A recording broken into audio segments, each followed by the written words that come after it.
अस्सलाम वालेकुम प्यारे बच्चों, क्या हाल चाल है जी? ठीक ठाक हैं, खैरियत से हैं। आज हमने बेटा जी वेव्स एंड ऑसिलेशन का हमारा दूसरा चैप्टर शुरू करना है।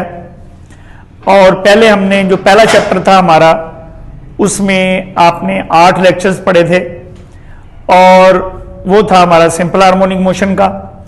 और आज हम जो चैप्टर नंबर 2 है हमारा वेव्स एंड ऑसिलेशन का, दैट इज वेव्स, उसको हमने स्टार्ट करना है। ओवरऑल हमारा जो वेव्स एंड ऑसिलेशंस हैं, इसका ये 9th लेक्चर है। So what are waves? Waves क्या होती हैं? वेव्स बेसिकली क्या है? They transfer energy without transferring matter. कि जो वेव्स हैं they transfer energy, they transfer energy without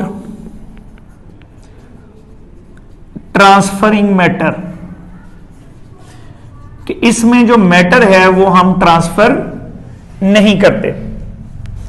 ठीक है, मेरी आवाज एक जगह से, आवाज का एक जगह से दूसरी जगह जाना, ये भी किस शक्ल में जाएगी? वेव्स की शक्ल में जाएगी। अगर कोई स्ट्रिंग है, आप उसको यहां से जर्क प्रोड्यूस करें, विगल करें, तो एक वेव जनरेट होगी उस रस्सी के अंदर, स्ट्रिंग के अंदर। तो वो भी जो है उस सूरत में भी, ये फर्ज करें ये ऐसे एक रस्सी का एक एंड आपने इधर बांधा हुआ है, दूसरा आपके हाथ में, यहां से इसको विगल करें, जर्क पैदा करें, तो ये जो रस्सी के अंदर एक वेव पैदा होगी। अभी जो डिस्टर्बेंस आपने यहां क्रिएट की है, ये डिस्टर्बेंस आगे मूव कर रहा है या मूव कर गया है। इसमें अगर आप ये देखें, फर्ज करें आप रस्सी को, ये रस्सी है हमारे पास, ये देखें, अगर फर्ज करें इसको डिस्टर्बेंस पैदा करने से पहले मैं यहां एक टेप लगा देता हूं, यहां पे ब्लैक कलर की ना एक टेप लगा दे। ठीक है, अब यहां इसको जो है वो यहां जर्क पैदा करें, डिस्टर्बेंस क्रिएट करें। थोड़ी देर में क्या होगा? ये डिस्टर्बेंस जो है, ये जो डिस्टर्बेंस है वो आगे मूव कर जाएगा। अब ये देखेंगे, ये जहां आपने टेप लगाई हुई है, टेप वाला हिस्सा इधर आ गया, यहां ऐसे ऊपर नीचे वाइब्रेट करेगा, अपनी जगह को नहीं आगे की तरफ मूव नहीं करेगा। इसका मतलब है कि वेव जो है ये एनर्जी ट्रांसफर करती हैं विदाउट ट्रांसफरिंग मैटर। इसमें मादा मैटर ट्रांसफर नहीं होता। So they are the carriers of energy. Waves are the carriers of energy, they carry energy from one point to another, लेकिन इसके अंदर ये मैटर को ट्रांसफर नहीं करेंगे। So waves transfer energy without transferring matter. अब यहां पर हमारे पास दो तरह की वेव्स होती हैं। ठीक है, हमारे मैकेनिकल वेव्स हैं। मैकेनिकल वेव्स जो हैं, they require medium for their propagation. So mechanical waves, what are mechanical waves? Those waves which require medium for their propagation, medium for their propagation। ऐसी वेव जो, जिनको एक जगह से दूसरी जगह जाने के लिए क्या, किस चीज की जरूरत होती है? मीडियम की जरूरत होती है। और जिन वेव्स को मीडियम की जरूरत नहीं होती, they are called electromagnetic waves. So mechanical waves की क्या एग्जांपल्स होंगी? Waves in a string, waves in a string, ठीक है, साउंड वेव्स, वाटर वेव्स, ये सारी जो है वो क्या कहलाती हैं? मैकेनिकल वेव्स हैं। ठीक है, इसी तरह से जो इलेक्ट्रोमैग्नेटिक वेव्स हैं, those waves do not require any medium for their propagation. और वो कौन सी हैं? हीट वेव्स हैं, लाइट वेव्स हैं, ठीक है, एक्स रेज हैं, गैमा रेज हैं, all these are electromagnetic waves, or radio waves. ये भी क्या कहलाएंगी? इलेक्ट्रोमैग्नेटिक वेव्स होंगे।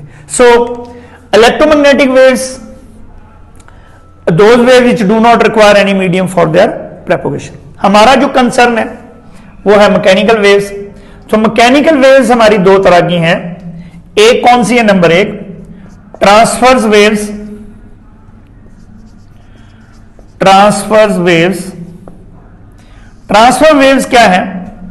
जैसे ये फर्ज करें कि रस्सी में वेव्स पैदा हो रही हैं ऐसे, ठीक है। इसमें अगर ये जो रस्सी है, यहां पर ये रस्सी है फर्ज करें, इस रस्सी के जो तमाम पार्टिकल्स हैं वो क्या करेंगे? ऑसिलेट करेंगे। यानी यहां वाला पार्टिकल यहां ऑसिलेट कर रहा होगा, यहां वाला ऐसे ऑसिलेट करेगा। जब वेव यहां पहुंचेगी तो ये वाला ऑसिलेट करेगा, जब वेव यहां पहुंचेगी तो ये वाला पार्टिकल ऑसिलेट करेगा, यहां पहुंचेगी तो ये वाला पार्टिकल ऑसिलेट करेगा। सो अगर ऑसिलेशंस जो है, if the oscillations of the particles, oscillations of the particles are perpendicular to the direction of motion of the wave, perpendicular to the direction of motion of the waves। अगर particles की जो oscillation है वो direction of motion of the wave के perpendicular है, perpendicular है, तो ऐसी वेव्स को क्या कहते हैं? ट्रांसवर्स वेव्स कहते हैं। Those waves are called transverse waves. Waves in a string, waves produce in a string are, this is the example of transverse waves. So what are transverse waves? Those waves in which particles of the medium vibrate or oscillate perpendicular to the direction of propagation of waves। So those waves in which particles of the medium are oscillating perpendicular to the direction of propagation of waves। अच्छा, इसमें ये जब wave एक बन गई, late से क्या आपने यहां इसका एक स्नैपशॉट ले लिया जी, ठीक है। The maximum displacement of the particle, ये जो पार्टिकल है जिसका ये मीन लेवल है, समझ लीजिए this is the mean level. So maximum displacement of the particle from the mean level is called it's crest. What is crest? Crest वो point है ट्रांसफर वेव के ऊपर, एक ऐसा पॉइंट है जिसका एम्पलीट्यूड मैक्सिमम या जो जिसका displacement maximum. So that point, crest is the point, that point having maximum displacement from the above the mean level, that point. So what is crest? Crest is the point, highest point कह लें, the highest point, highest point, highest point above the mean level, above the mean level is called a crest। Crest is the highest point above the mean level of a transfer wave, highest point, and lowest point is called the trough। ठीक है, the lowest point below the mean level, below the mean level is called trough। ठीक है जी। अच्छा, अब ये आपने याद रखना है कि ये जो क्रेस्ट है ये आगे की तरफ मूव करेगा। ये जो पार्टिकल, ये वाला जो पार्टिकल है थोड़ी देर बाद यहां आ जाएगा तो यहां क्रेस्ट मान जाएगा, ये वाला पार्टिकल थोड़ी देर बाद यहां आ जाएगा, ये वाला क्रेस्ट मान जाएगा। सो क्रेस्ट आगे मूव कर रहा है, यहां से ट्रफ आगे मूव कर रहा है। बात समझ में आ गई? तो वो वेव जो क्रेस्ट से ट्रफ की शक्ल में आगे मूव करती है उसे क्या कहते हैं? ट्रांसफर वेव कहते हैं। So that wave, transfer wave में जो है वो किस शक्ल में आगे मूव करती है जी? क्रेस्ट और ट्रफ की शक्ल में। ठीक है जी। दूसरी बात, इसे हम यहां से यहां तक ये कहते हैं, this is called the one wave, this is called the one wave. So distance covered by one wave is called wavelength, या the distance between two consecutive crest, the distance between, wavelength किसे कहेंगे जी, wavelength. What is wavelength? The distance between consecutive, the distance between two consecutive crests or troughs is called wavelength,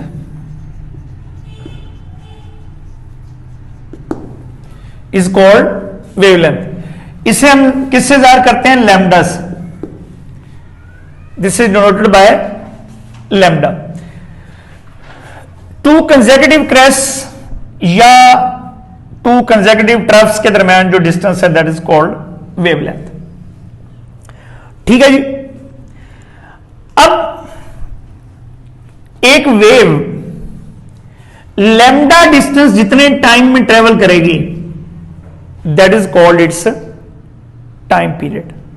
अच्छा ये देखो, गौर करो, ये जो वेव्स हैं वो कैसे, ये वेव कैसे पैदा हो रही है? यहां पार्टिकल के ऑसिलेट करने की वजह से। ठीक है, तो जितनी देर में एक पार्टिकल एक वाइब्रेशन मुकम्मल करेगा उतनी देर में आप समझें कि कितना डिस्टेंस ट्रेवल होगा, ये वेव कितना आगे चली जाएगी, यहां से यहां तक, वन वेव के बराबर, वन वेव के बराबर। यानी आप देखें एक पार्टिकल अगर ऐसे ऑसिलेट कर रहा है, ठीक है, जितनी देर में एक पार्टिकल एक वाइब्रेशन मुकम्मल करेगा उतनी देर में एक वेव कितना आगे डिस्टेंस ट्रेवल कर जाएगी, लैम्डा डिस्टेंस ट्रेवल कर जाएगी। तो इसलिए स्पीड ऑफ द वेव आप यहां से कैलकुलेट कर सकते हैं, स्पीड, ठीक है, स्पीड ऑफ द वेव जो है किसके बराबर होगी, डिस्टेंस डिवाइड बाय टाइम। ठीक है, स्पीड को हम किससे जार करेंगे, v से। कितना डिस्टेंस वेव जो है वो ट्रेवल करेगी, अगर फर्ज करें एक वेव कितना डिस्टेंस ट्रेवल करे, लैम्डा के बराबर, तो लैम्डा के बराबर वेव को डिस्टेंस ट्रेवल करने में जितना टाइम लगेगा उसे क्या कहते हैं, टाइम पीरियड। सो अगर वेव जो है वो कितना डिस्टेंस ट्रेवल करे, वेवलेंथ के बराबर, तो उसे कितना टाइम लगेगा, टाइम पीरियड के बराबर। बात समझ में आ गई? सो वेवलेंथ को किससे हम जार कर रहे हैं, लैम्डा से, टाइम को, टाइम पीरियड को t से। 1/t क्या होता है, f फ्रीक्वेंसी, तो v is equal to f lambda. So what is f, the number of waves per second is called frequency, या number of oscillations per second of the particles, एक ही बात है, दोनों सूत्रों में एक। समझ आ गई बात? What is f, number of waves per second, number of waves per second, किसी पॉइंट से एक सेकंड में गुजरने वाली जो वेव्स की तादाद है दैट इज कॉल्ड फ्रीक्वेंसी। या दूसरे लफ्जों में क्या है, व्हाट इज फ्रीक्वेंसी, वो उतनी ही होगी जितनी एक पार्टिकल जो ऑसिलेट कर रहा है उसकी जो फ्रीक्वेंसी होगी, वही किसी पॉइंट से उतने ही टाइम में, एक जितना एक पार्टिकल एक वाइब्रेशन, जितने वाइब्रेशन मुकम्मल कर रहे हैं एक सेकंड में, उतने ही आप कहेंगे किसी एक पॉइंट पर अगर आप खड़े हुए हैं तो वहां से उतनी वेव्स पास कर जाएंगे। समझ आ गई बात? So number of waves per second या number of oscillations of particle per second is called its frequency. दोनों सूत्रों में ये एक ही बात है, कोई ऐसा इसमें मसला नहीं। अब ये वाली जो फॉर्मूला है v is equal to F lambda, ये तमाम किस्म की वेव्स के लिए ये एप्लीकेबल है, चाहे कौन सी वेव्स हो।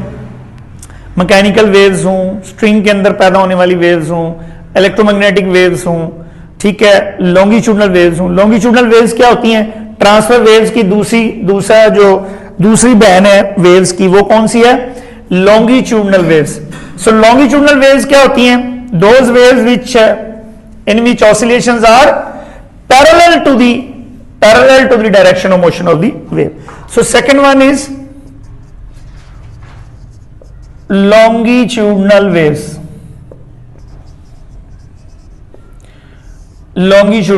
longitudinal waves क्या है? ऐसी वेव जिनमें जो ऑसिलेशंस हैं पार्टिकल्स की जो ऑसिलेशंस हैं, ऑसिलेशंस आर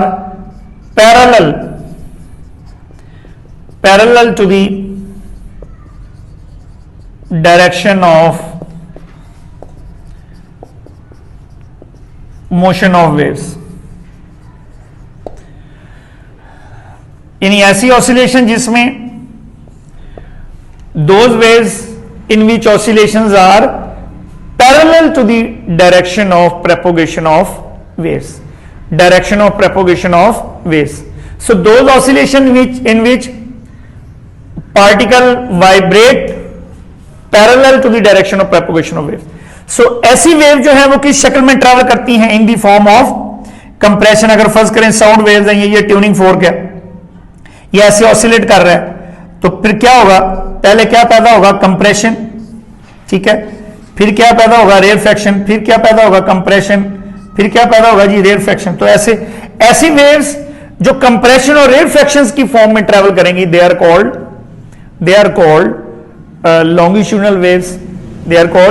लॉन्गिट्यूडनल वेव्स।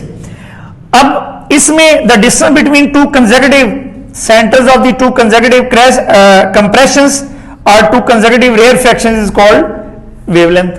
उसी तरीके से आप इसको भी देख सकते हैं, कोई ऐसा इसमें मसला नहीं है।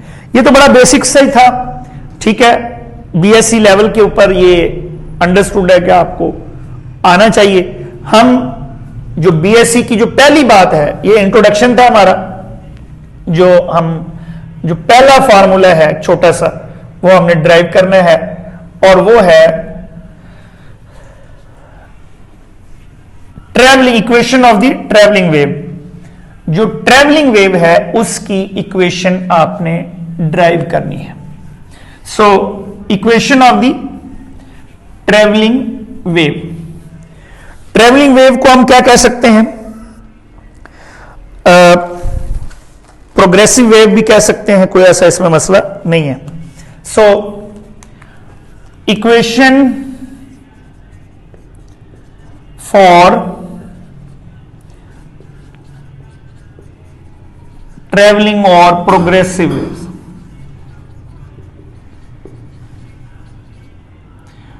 ठीक है, प्रोग्रेसिव वेव।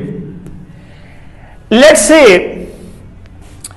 लेकिन ये हमारे पास ये जो वेव है, एक ट्रांसवर्स वेव, रस्सी के अंदर, स्ट्रिंग के अंदर जो वेव है, इसको समझना चूंकि इजी है इसलिए हम इसको ही ज्यादातर कंसिडर करेंगे, ठीक है। स्ट्रिंग के अंदर ही एक वेव पैदा हुई, ठीक, और वो जो वेव है यहां पर लेट्स से आपने यहां डिस्टर्बेंस क्रिएट की, तो ये एक वेव ऐसे पैदा हो, ऐसे ट्रेवल कर, ठीक है। यहां पर इसके जो पार्टिकल्स हैं वो क्या कर रहे हैं, जब ये वेव यहां पर अलर्ट से, तो पार्टिकल ऐसे ऑसिलेट कर रहा है, यहां पहुंची तो ये वाला पार्टिकल ऑसिलेट कर रहा है, यहां पहुंची तो ये वाला पार्टिकल ऑसिलेट कर रहा है, यहां पहुंची तो ये पार्टिकल ऑसिलेट कर रहा है।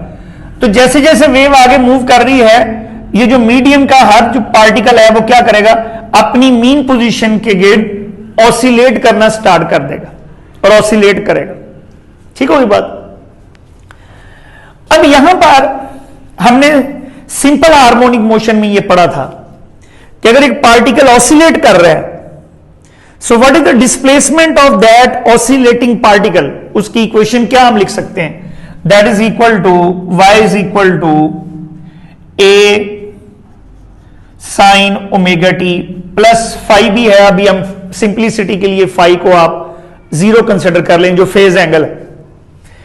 अब ये देखें, यानी ये पार्टिकल ऑसिलेट कर रहा है, इससे ये जो पार्टिकल का जो displacement it is only the function of T, सिर्फ टी का फंक्शन है ये, और पार्टिकल क्या कर रहा है, वर्टिकल डायरेक्शन में ऐसे ऑसिलेट कर रहा है। किसी भी टाइम टी के बाद उसका जो डिस्प्लेसमेंट कितना होगा, वाई होगा फ्रॉम द मीन पोजीशन। ऐसे अगर वो फर्ज करें ये ऐसे ऑसिलेट कर रहा है, ये ऐसे ऑसिलेट कर रहा है, वो यहां है, यहां हो सकता है, ये उसका मैक्सिमम डिस्प्लेसमेंट है फ्रॉम द मीन पोजीशन, फिर यहां आ गया, ऐसे ऑसिलेट कर, ठीक है। किसी भी आफ्टर टाइम टी उसका जो डिस्प्लेसमेंट है फ्रॉम द मीन पोजीशन वो क्या है, वाई। बात समझ में आ गई। अब यहां पर जो वेव है, ये वेव इधर ट्रेवल कर रही है, किस स्पीड से ट्रेवल कर रही है, v स्पीड से। तो आफ्टर सम टाइम टी जो डिस्टर्बेंस है या ऑसिलेशन है वो क्या, पहले यहां ऐसे ऑसिलेशन हो रही है, कुछ टाइम टी के बाद लेट्स से कि ये वाला पार्टिकल यहां ऑसिलेट करेगा, और कुछ देर के बाद यहां वाला पार्टिकल ये ऑसिलेट करेगा। तो ये जो वेव है किस डायरेक्शन में मूव कर रही है, सपोज कि एक्स डायरेक्शन में मूव कर रही है, एक्स डायरेक्शन में वेव जो है वो मूव कर रही है। सो अभी तो हमने डिस्प्लेसमेंट को देखा है, it's the function of T. तो हम अब डिस्प्लेसमेंट को देखना चाह रहे हैं या देखेंगे द फंक्शन ऑफ एक्स, कि एक्स डिस्टेंस ट्रेवल करने के बाद जो पार्टिकल वाइब्रेट करेगा उसका डिस्प्लेसमेंट क्या हो। तो ये हम एक ऐसी इक्वेशन डेवलप करना चाह रहे हैं डिस्प्लेसमेंट के लिए, which is the function of ये जो है ये फंक्शन किसका होना चाहिए, टी और एक्स का, टी और एक्स का फंक्शन होना चाहिए। क्लियर है जी। क्या मतलब है कि यहां पर अगर फर्ज करें यहां एक्स अगर लेट से 0 है, ठीक है, यहां पर एक पार्टिकल ऑसिलेट कर रहा है, कुछ देर के बाद ये वाला पार्टिकल ऐसे ऑसिलेट करेगा। बात समझ में आ गई। तो फर्ज कर लो कि यहां पर when t is equal to 0, sorry x is equal to 0, ठीक है, यहां पर एक पार्टिकल ऐसे ऑसिलेट कर रहा है, ठीक है जी, उसका डिस्प्लेसमेंट कितना है, y, when x is equal to 0। Clear है। अब उसका डिस्प्लेसमेंट कितना है जी, y। तो y के लिए हम इक्वेशन लिख लेते हैं, y is equal to a, उस वेव का क्या है, पार्टिकल का एम्पलीट्यूड है, ये इस वेव का एम्पलीट्यूड है, a sine omega t1। Let's say कि इसका जो डिस्प्लेसमेंट है, जब यहां पर आपने डिस्टर्बेंस क्रिएट की तो ये वाला जो पार्टिकल है, व्हेन इसको हमने रेफरेंस ले लिया x इज इक्वल टू 0, तो ये वाला जो पार्टिकल है वो t टाइम के बाद उसका t1 टाइम के बाद कितना डिस्प्लेसमेंट है, y। t1 डिस्प्लेसमेंट के बाद कितना डिस्प्लेसमेंट है जी, y। अब ये पार्टिकल थोड़ी देर के बाद क्या हुआ, यहां आ गया। This is equation number 1। बात समझ में आ गई। ये पार्टिकल जो है वो क्या हुआ जी, यहां आ गया। क्लियर है। अब देखो किस स्पीड से ये वेव आगे की तरफ मूव किया है, v स्पीड से। अब यहां पर x 0 था, अब यहां पर x, यहां से लेकर यहां तक x कितना है, x लेट्स से, ठीक है। तो हमें पता है, क्या पता है, स्पीड किसके बराबर होती है, स्पीड किसके बराबर होती है जी, speed is equal to distance over time. तो इसका मतलब है ये जो वेव है कितनी देर के बाद यहां पहुंचेगी, बताओ कितनी देर के बाद पहुंचेगी जी, बताएं। अगर v स्पीड से वो आ रही है, जो वेव है v स्पीड से कितनी देर के बाद पहुंचेगी, t is equal to x over v. समझ आई, कोई मुश्किल तो नहीं है। देखें दोबारा सुनो जरा, यहां आपने, ये हमारे पास एक रस्सी है, लेट्स से ये ऐसे एक रस्सी है, ठीक है। आपने क्या किया, यहां एक जर्क पैदा किया, ये वाला पार्टिकल ऑसिलेट करना शुरू हो गया। ये जो डिस्टर्बेंस है जब यहां पहुंची तो ये वाला पार्टिकल ऑसिलेट करना शुरू हो गया। कुछ देर के बाद यहां वाला पार्टिकल ऑसिलेट करना शुरू हो गया, कुछ देर के बाद यहां वाला पार्टिकल ऑसिलेट। तो डिस्टर्बेंस जैसे जैसे आगे पहुंच रही है, मीडियम का जो पार्टिकल है वो क्या कर रहा है, it starts oscillating about the mean level और दिस लेवल, ठीक है, ये समझ लें उनकी मीन पोजीशन ऑन पार्टिकल्स की। तो हमने कहा कि when x is equal to 0 ये वाला पार्टिकल ऐसे ऑसिलेट करना शुरू हो गया जी, उसका डिस्प्लेसमेंट y है आफ्टर टाइम t1, ठीक है। अब ये वेव v स्पीड से टुवर्ड्स राइट मूव कर रही है अलोंग x एक्सिस। उसने कितना डिस्टेंस ट्रैवल किया, लेट्स से कि x डिस्टेंस ट्रैवल किया, किस स्पीड से, v स्पीड से। तो फिर यहां से यहां तक इस वेव को जाने में कितना टाइम लगेगा, x ओवर v। कितना टाइम लगेगा बताओ जरा, v x ओवर v लगेगा। जरा गौर करना है एक मिनट, जरा टेक्निकल बात यहां से हमने ड्राइव करनी है। ये वेव यहां से यहां तक कितनी देर में पहुंची, ये बताओ जी। यहां पर डिस्टर्बेंस क्रिएट हुई, ये पार्टिकल तो ऊपर चला गया, ऊपर की तरफ ऑसिलेट करना शुरू हो गया, डिस्टर्बेंस आगे की तरफ मूव कर गई। अब ये जब डिस्टर्बेंस यहां पहुंची, कितने टाइम के बाद यहां पहुंची, x ओवर v टाइम के बाद। तो अब जब यहां पहुंची तो ये पार्टिकल क्या करेगा, ऑसिलेट करना शुरू हो जाएगा। x ओवर v टाइम के बाद ऑसिलेट करना शुरू हुआ तो ये यहां आ गया, यानी इसका डिस्प्लेसमेंट भी उसके बराबर हो गया। कितने टाइम के बाद बराबर हो गया बताओ, इसको यहां से यहां तक कितना टाइम लगा, t1। तो जब यहां से यहां तक वेव को जाने में कितना टाइम लगा, x ओवर v। तो फिर इसको यहां इसके बराबर डिस्प्लेसमेंट ट्रैवल करने में कितना टाइम लगेगा, कितना टाइम लगेगा वो अगर मैं t कह दूं तो कितना लगेगा, x over t1 plus x over v। समझ आई नहीं आई, दोबारा देखो। देखो फर्ज करें एक बंदा यहां पर है, उसको आपने डिस्टर्ब किया, डिस्टर्ब करके आप आगे चले गए, वो जो डिस्टर्ब हुआ है वो t1 टाइम के बाद यहां आ गया, समझ आई। अब वो जो जिसने डिस्टर्ब किया वो आगे जा रहा है, वो यहां पहुंच गया है कितने टाइम में, x ओवर v, क्योंकि उसने डिस्टेंस कितना ट्रैवल किया है, x किस स्पीड से, v स्पीड से। तो वो जो डिस्टर्बेंस पैदा करने वाला आदमी था वो कितने टाइम में यहां पहुंच गया जी, x ओवर v। अब जब यहां वाले बंदे को उसने डिस्टर्ब किया वो भी ऊपर मूव कर गया, तो उसे भी यहां से यहां तक जाने में कितना टाइम लगा, कोई टाइम लगा होगा ना, कितना टाइम लगेगा, जितना इसको यहां से यहां तक जाने में लगा होगा।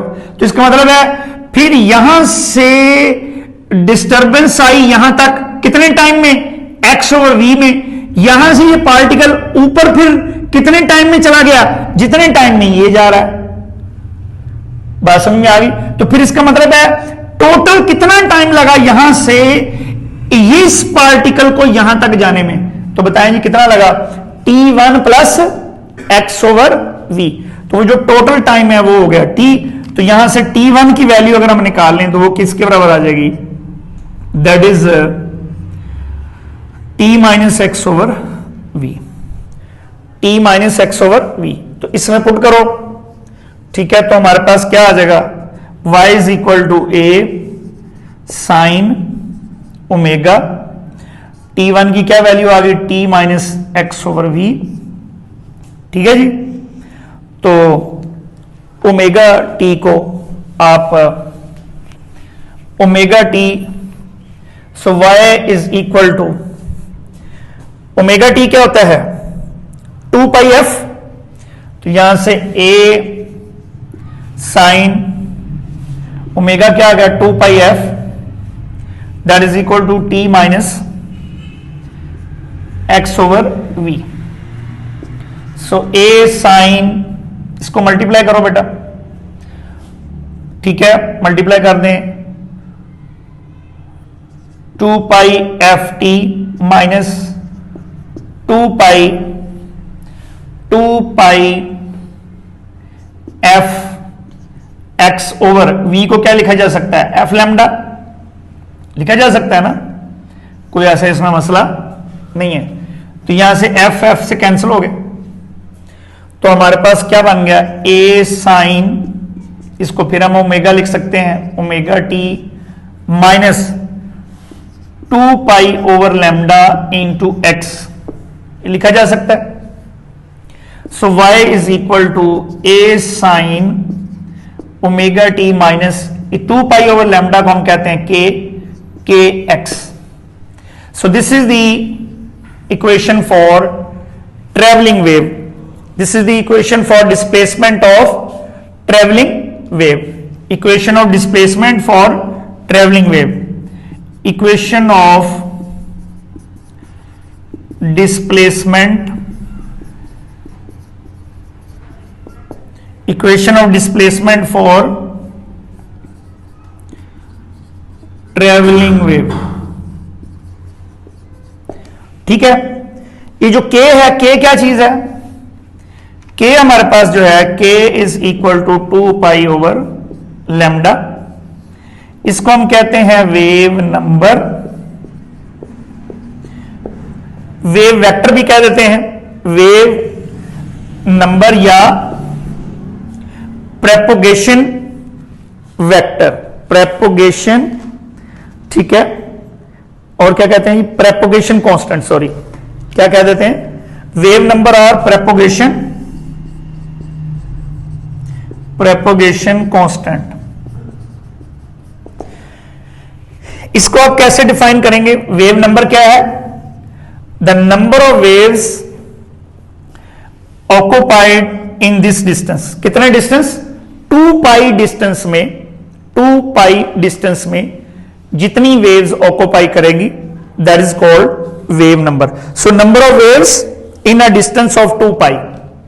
तो k को हम कैसे डिफाइन कर सकते हैं? द नंबर ऑफ वेव्स,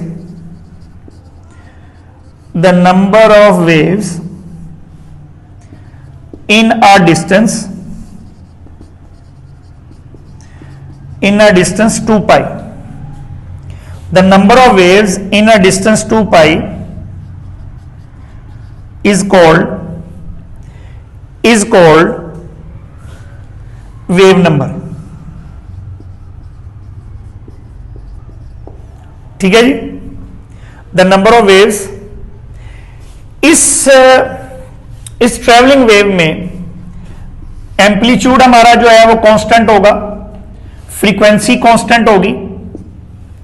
ठीक है, के यानी वेव नंबर कांस्टेंट होगा. चीजें कौन कौन सी चेंज होंगी? टाइम के साथ हमारा एक्स यानी वेव की पोजीशन चेंज हो रही, एक्स चेंज हो रहा है, और टाइम के साथ क्या चेंज हो रहा है जी? डिस्प्लेसमेंट चेंज हो रहा है.